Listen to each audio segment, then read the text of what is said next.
Pernah ada di hadis Muslim, ini cerita di Sahih Muslim. Ada seseorang sedang sujud, kemudian diinjek oleh orang fasik. Saya ulang lagi, diinjek. Rokobahnya, yang diinjek itu rokobahnya. Lehernya itu diinjek sama orang fasik. Kemudian si yang sujud tadi bersumpah, wallahi la yaghfiru wallahu lak. Demi Allah, Allah tidak akan mengampuni kamu. Itu Allah kemudian mewahyukan sama Nabi di zamannya. Wahyunya adalah, mangdalladzi yata'alla alayya alla aghfira li fulan. Laqad ghafartu dzunuba wa ahbattu amalak. Siapa yang mencantut namaku dengan menstatuskan saya tidak bisa memberi maaf, sungguh orang itu saya maafkan, dan yang ahli ibadah amalnya tak cabut semua, tak hapus semua. Karena Allah tuh nggak boleh distatuskan sesuai keinginan kita. Kita sedang soleh terus mengatakan orang lain tidak soleh, Allah tidak akan ngampuni. Ngampuni tidak, itu wilayahnya Allah, dan Allah yaf'alu ma yasha. Dan Allah berkali-kali memaklumatkan dirinya yaghfiru liman yasha wa yu'adzibu man yasha. Tapi ini kubu sebelah nyifati Allah hanya wa yu'adzibu, kubu sebelah kan gitu. Tidak pernah kalau Allah disifati yaghfir. Bagaimana Allah gak tersinggung? Allah selalu distatuskan yu'adzib. Itu kira-kira kalau Allah kan gini, saya ini bisa u'adzib, bisa aghfir, kenapa status saya tinggal yu'adzib? Ini ngaji di mana? Khatam enggak gitu kan gitu. Makanya resikonya ahli sunnah itu masyhur tuh Pak Hamid Pasuruan, tamu macam-macam diterima. Ketika orang benci Golkar itu ada tamu dari Golkar juga diterima. Ketika orang nggak mau diberi hadiah oleh orang Golkar, Pak Hamid ya diterima. Bilang ke bapak, mengaku lomo wae nur, duit enggak ana gunane dhewe.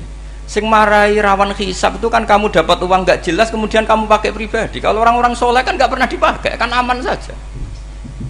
Loh, dihisab apanya? Wong hanya peralon. Kalau istilahnya Pak Hamid itu peralon. Datang diberikan orang lagi, datang diberikan. Kalau kena kamu kan hisab. Terus kamu nyate makan wareg glegeken. Wah itu uangnya nggak jelas dipakai nyate glegeken, ya mesti hisab. Kalau nggak jelas ya disedekahkan. Kalau ingin bebas apa? Hisab. Tapi kalau sering sedekah biasanya nggak bebas dari miskin.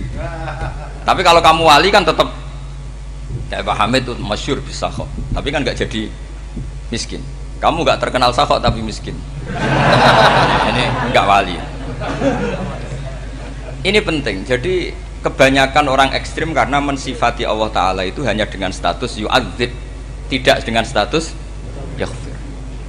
Dan itu mereka harus ngaji lagi. Kurang apanya Rasulullah SAW? Nabi sebagai manusia benci sekali sama pembunuh Hamzah karena qatilu ahabbin nasi ila Rasulillah, yaitu sama Wahsy. Siapa yang nggak tahu Wahsy? Qatala ahabban nasi ila Rasulillah, itu qatala Hamzah. Dan ketika Nabi nyuwun sewu maksud no Wahsy, Allah malah nurkan ayat laisa laka minal amri syai'un aw yatuba alaihim. Ada pilihannya aw yatuba alaihim. Apa yang terjadi? Justru Allah mentobati Wahsy, memaafkan Wahsy, mentobati Wahsy.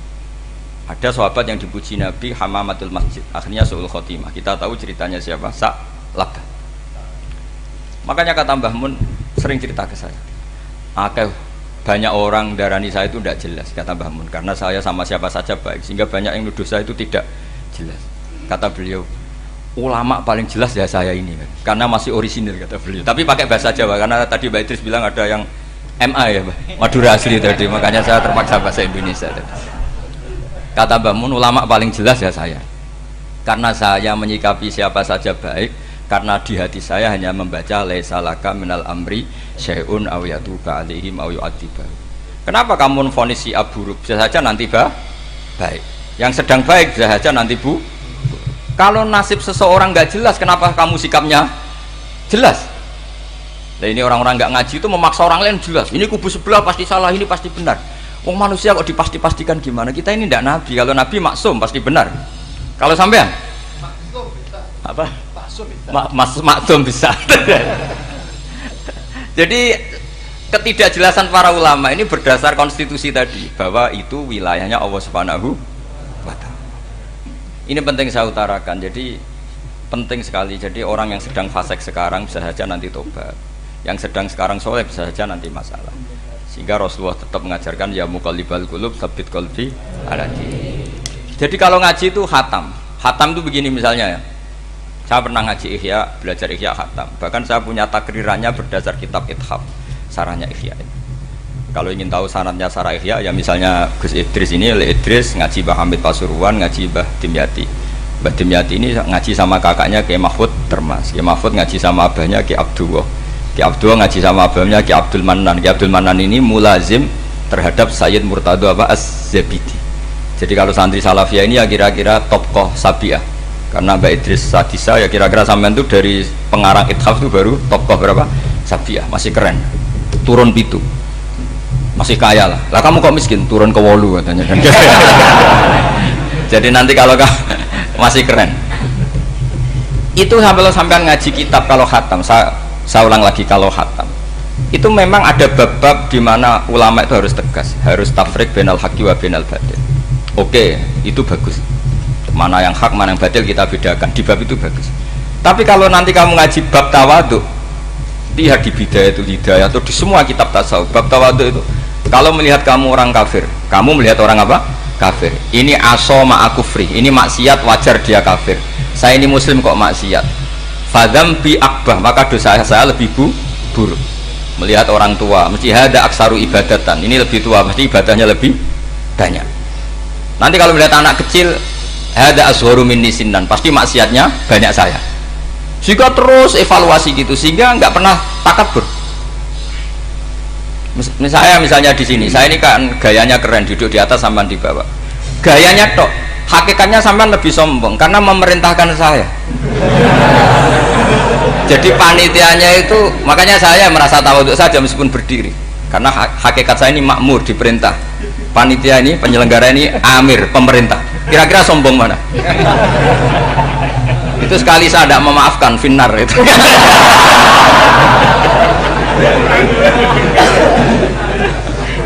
Tapi insya Allah tak maafkan lah. Iya masih insya Allah. Jadi ini penting. Jadi mbok ya orang-orang yang ekstrim tuh mikir keinginan Rasulullah SAW itu umatnya meninggal dalam keadaan baik. Makanya benar tadi, notulen tadi, kalau doa, kalau ingin mandi itu memang harus ada jadabnya. Tapi yang asli loh ya, jangan gaya-gayanan. Ya asli betul loh, yang nggak khilaf memang asli. Itu ada seorang wali doa di depan Nabi itu begini, ya Allah, saya harus jadi orang soleh. Allah diharuskan, itu kan nggak sopan ya. Ya Allah, saya ini harus jadi orang soleh. Kenapa? Sekali saya soleh, maka surroh habibu, yang senang kekasihmu. Sekali saya fasik, maka yang senang musuhmu, yaitu iblis. Tinggal jenengan milih mana, nyenangkan kekasihmu apa nyenangkan musuhmu. Akhirnya ya dapat aku, ya sudah soleh aja, soleh ini kok doa kok neror orang ini. Kira-kira gitu. Jadi ya Allah, saya harus jadi orang soleh. Kalau saya jadi orang soleh, surroh habibuk, yang senang kekasihmu. Kalau saya jadi orang fasik, yang senang musuhmu. Sedangkan tinggal milih saja, menyenangkan kekasihmu apa menyenangkan musuhmu. Kira-kira Allah senang mana? Senang menyenangkan. Wah, itu doa paling mustajab. Tapi syaratnya harus anti bikolbin dan dari ijazah nggak mandi, itu ijazah nggak mandi. Maka ini tidak saya ijazahkan. Nanti kalau kamu ngalami isak sendiri, ngalami wujudi sendiri, terus ngalami itu, insya Allah makbul. Ini mau gaya-gayanan copy paste, nggak diterima itu. Jadi wali-wali dulu itu kalau berdoa itu sederhana, tapi dari hati yang paling dalam. Makanya Nabi Musa itu terkenal, orang paling seenaknya sendiri dan Nabi Musa hubungannya dengan Allah. Tapi sama Allah dimaafkan karena orisinil, tidak bikin-bikin. Rasulullah juga itu, kalau sudah marah itu doanya gitu. Mengikuti para nabi itu ada masrob, ada syarab, sehingga perasaannya itu beda. Saya punya sekian contoh, makanya tadi saya bilang di sini yang cerita nanti tak baca Arabnya ya, tabarruk dengan jamil apa kalim. Jadi Nabi menyontohkan gini ya, hubungannya Nabi dengan umatnya itu kata Rasulullah ibarat orang punya unta atau sapi yang susah itu, yang sarodat itu berat. Kalau bahasa sini apa begitu? Yang larat ya Pak? Melayu. Terus orang-orang lain ingin membantu, kubu sebelah ingin bantu, tapi ketika mereka ingin bantu malah unta ini tambah lari karena asing. Semua selain pemiliknya ini kan bagi unta itu asing. Jadi mau dibantu ditangkap tambah lari karena ini orang asing semua. Ngajinya agak jelas, asalnya agak jelas, tapi mau ikut umat Islam ini asing semua. Akhirnya kata Nabi yang punya unta tadi datang, kemudian ngambil rumput, terus unta itu dipanggil, kemudian unta itu ngikuti. Kata Nabi, ibarat saya seperti itu. Kalau saya yang memimpin Islam, saya yang merawat umat saya, maka umat akan mudallalah, akan nurut. Tapi kalau yang rumah kalian malah Islam menjadi kacau.